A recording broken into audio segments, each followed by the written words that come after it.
Today I want to take a look at the Masterlock number 140. So once you get the hang of picking the laminated padlocks, the brass body padlocks are a great choice to move on to next. They're going to be a bit harder to pick because they have a little bit tighter tolerances, just meaning that they're made a little bit better. So you will need to be a bit more precise when you're trying to pick them. So let's take a closer look at the Masterlock number 140. I'm going to show you what pick and tensioner I think it's best to use. I'll show you how to use them, and I'll give you some tips and tricks on how to get this lock picked. Let's get into it.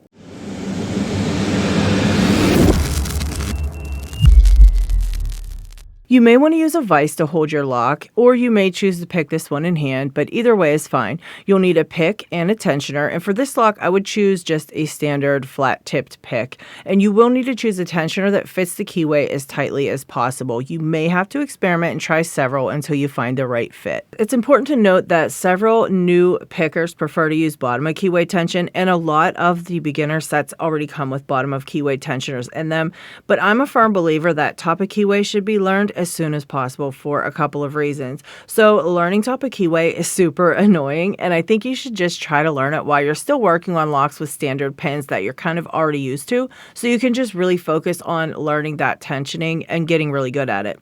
If you wait until you move on to the 1100 like a lot of pickers do, then you're having to learn how to pick new types of security drivers and trying to keep that top of keyway tensioner in place, and it can be very frustrating just learning the security drivers.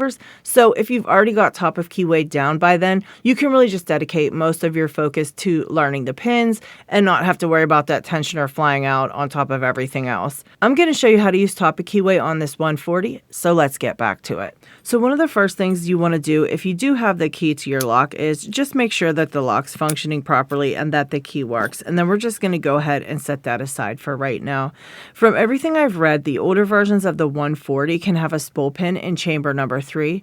The newer versions of this lock, however, it's just completely random. So there can be a spool pin in one of these chambers and not necessarily chamber 3, or you can have one with all standard pins. And before we even try to put any tension on the lock, I'd like to go ahead in with your pick, get comfortable holding the pick and finding the pins. You can count them, push them up, and see how they feel when they're springy and there's no tension.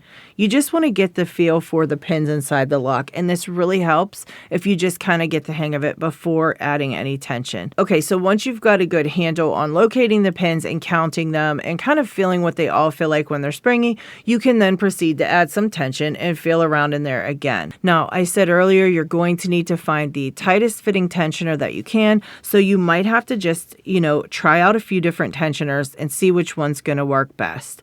Now, this one is a little too loose, so we're going to just set that one aside and try a different one. I suggest the shorter end. If you try to use the longer end, it's going to kind of wobble this way, and you really don't want that. You want it to be as close and tight to the lock as you can get it.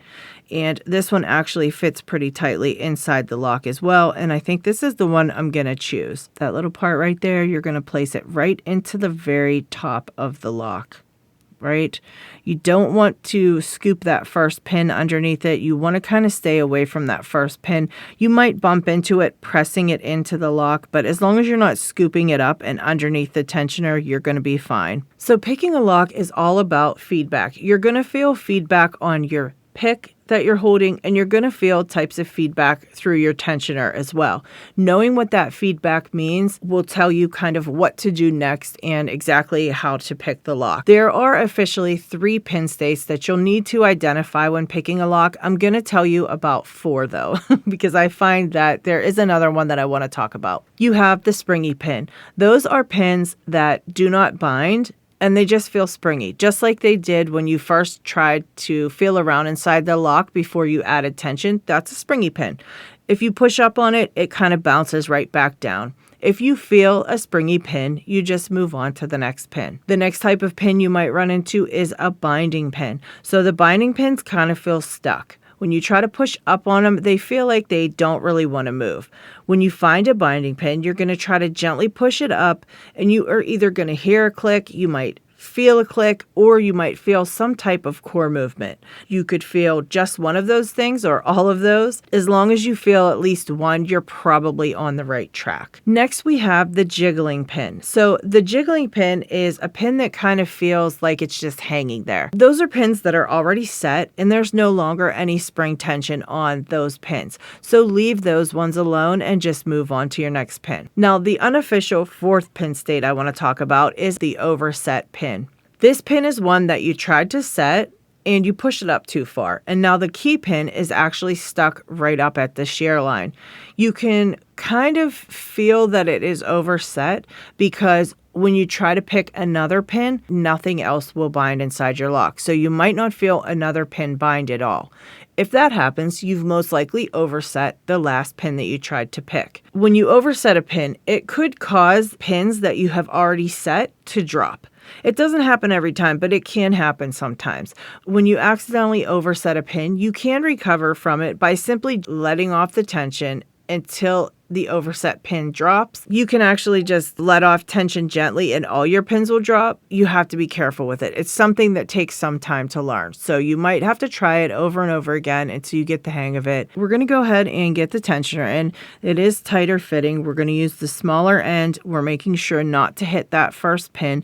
And you're just going to turn the core until it stops and just hold your tensioner there. So to pick this lock, you're going to start either at the front of the lock or the back of the lock. Anywhere is fine. And you're just going to want to feel each pin one by one and try to identify the pin state. So I'm going to start in the back of this one. I'm just going to push my pick all the way in till it hits the back and then pull forward until I feel it snag. And that's going to be my fourth pin. When I push up on that one, it feels binding to me. It doesn't feel like it wants to move. So I'm going to go ahead and try to get it to set. And that was a very nice click. And hopefully I didn't overset that one. And then let's move to the third pin. My third pin kind of feels like it's springy. So I'm going to move to the second pin and see what that one feels like. And that one seems to feel binding. So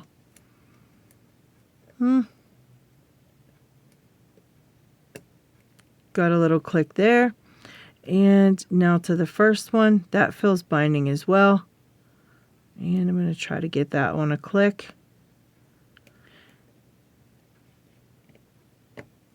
All right.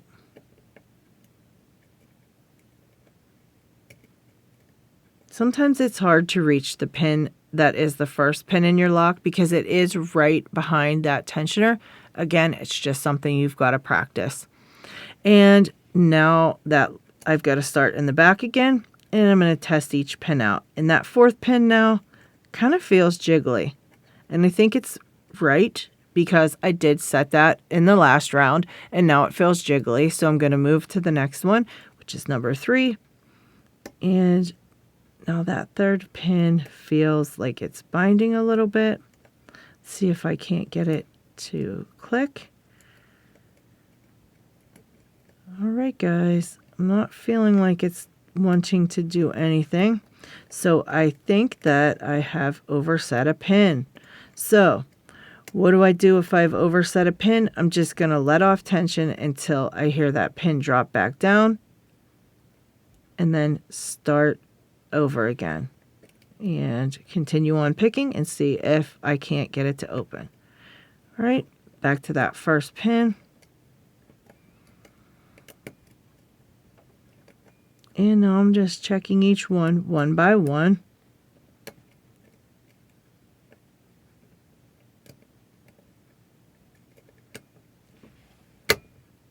And there you have it.